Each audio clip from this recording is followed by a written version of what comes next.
আজকের গল্প ভোকাট্টা। এক রাজা খুব ঘুড়ি ওড়াতে ভালোবাসতেন। সারা বছর ধরে তার ওড়ানোর জন্য ঘুড়ি বানানো হতো। বিশেষ ধরনের কারুকার্য করা বিশাল ঘুড়ি থাকত দুটো। এই ঘুড়ি দুটোর সঙ্গে বাঁধা থাকত ছোট্ট ছোট্ট রেশমের থলি। একটা থলিতে থাকত সোনার টাকা, আর একটা থলিতে থাকত রূপোর টাকা। ঘুড়ির লড়াইয়ের সময় যে এই ঘুড়িগুলো কাটতে পারবে, মোহরের থলেগুলো হবে তার। স্বয়ং মহারাজ এক সাধারণ মানুষের সংসার চালানোর খরচ হিসেবে এর ভিতর মোহর রাখতেন। প্রতি বছর ঘুড়ি প্রতিযোগিতার সময় এগুলো কাটা পড়তই।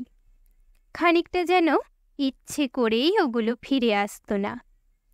একবার খ্রিস্টপূর্ব 200 সালে হুনদের এক রাজা যুদ্ধের সময় বেশ কোণঠাসা হয়ে পড়েছিল। তারা রাজাকে প্রায় হারের দিকে ঠেলে দিয়েছিল। প্রতিপক্ষ শিবিরে বেশ খুশি খুশি ভাব। রাত্রিবেলা সৈন্যরা বিশ্রাম নিচ্ছে নিজের তাঁবুতে। হঠাৎই শোনা গেল বাজনার আওয়াজ। সবাই বাইরে বেরিয়ে এলো দেখার জন্য। কোথাও কিছু নেই, কিন্তু আওয়াজ ভেসে আসছে আকাশ থেকে। সবাই বেশ অবাক। প্রতি রাতেই এই ঘটনা ঘটতে লাগল। আকাশ থেকে বাজনার আওয়াজ ভেসে আসতে থাকল। শত্রুপক্ষ কিছু বুঝতে পারল না। তারা খানিকটা ভয়ও পেয়ে গেল। নিজেদের মধ্যে জোর আলোচনা শুরু করে দিল।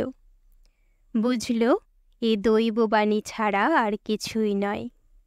দেবতা রুষ্ট হয়েছেন, তাদের বিপদ সংকেত দিচ্ছেন, যাতে তারা যুদ্ধক্ষেত্র ছেড়ে চলে যায়। এবং পরের দিনই তারা ফিরে গিয়েছিল। আসলে হুন বংশের সেই রাজা রাতের অন্ধকারে এক ধরনের ঘুড়ি উড়িয়েছিলেন, যার সুতো হাওয়ার সঙ্গে ঘর্ষণের ফলে বাজনার মতো আওয়াজ হতো। শত্রুপক্ষ সেটাকেই দৈববাণী বলে ভুল করেছিল।